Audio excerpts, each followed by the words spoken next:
The religious always tells people na sasabihin daw ni Kristo during that time, "Depart from me, I never knew you." And then here sa Facebook o minsan sa YouTube, basta iba't ibang social media platforms, may nakalagay doon, the scariest verse ever na pwede raw i-mention ng Diyos o ni Jesus sa atin ay yung "Depart from me, I never knew you." Now, ibibigay ko po sa inyo yung paliwanag, yung tamang paliwanag dito.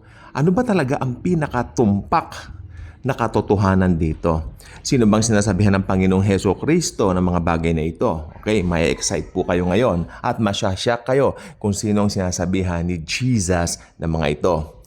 Balik tayo sa mga religious people ng panahon natin ngayon, para mga parasyotical mindset ng mga tao ngayon, mga relihiyoso. Ang sabi nila, according to them, ang sinasabihan daw ni Jesus nito ay yung mga tamad mag-Bible study, tamad magsimba, tamad sumama sa mga gawain nila, yung mga hindi raw nagpe-pray, yung mga gawaing relihiyoso. Pag hindi mo raw ginawa yan, hindi ka nag-devotion, sasabihin ni Jesus, "Depart from me, I never knew you." Pero, yun po ba talaga ang binabanggit ng teksto? Well, tandaan po ninyo, ang konteksto po nito ay katapusan ng mundo. Katapusan ng daigdig. End of the world. Okay. Now, sino ang sinasabihan ni Jesus ng mga bagay na ito?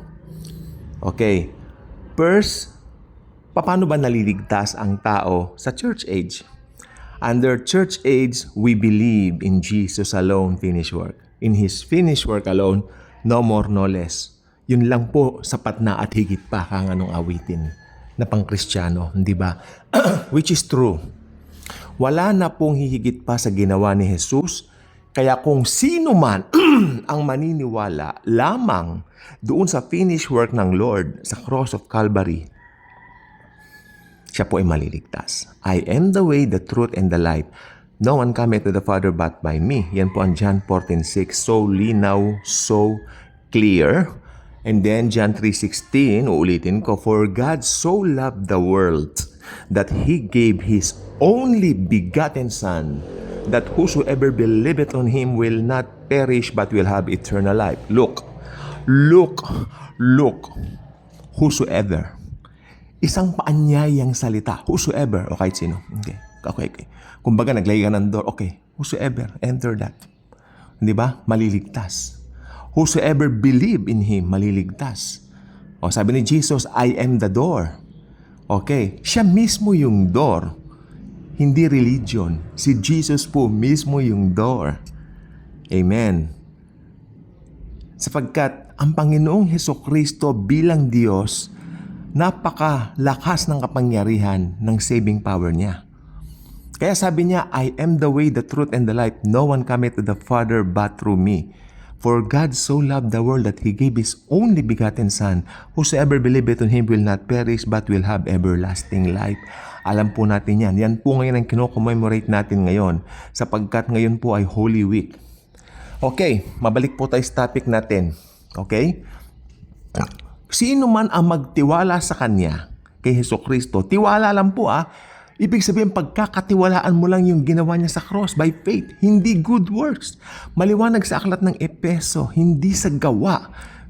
Kaya walang maipagmamalaki ang kahit na sino man. Not by works, so that no one should boast. The Bible is very clear. It states no one can boast because it is the gift of God. Eternal life is in Jesus alone. Di po ba? Ngayon, sino sasabihin ni Jesus ngayon yung "Depart from me, I never knew you"? Ito yung mga tao na hindi nagtiwala sa tinapos na gawa niya sa cross. Ito yung mga tao na religious. Akala nila yung kanilang relihiyon, dadalhin sila sa langit. Yung mabubuting gawa nila, akala nila dadalhin sila sa langit. Yun pala ang sinasabihan ni Jesus na "Depart from me, I never knew you." And I hope ang Daily Good Vibes again ay nakapagbigay ng isang dakilang katotohanan sa inyong lahat. Subscribe, share Daily Good Vibes, share Jesus, share His love. God bless.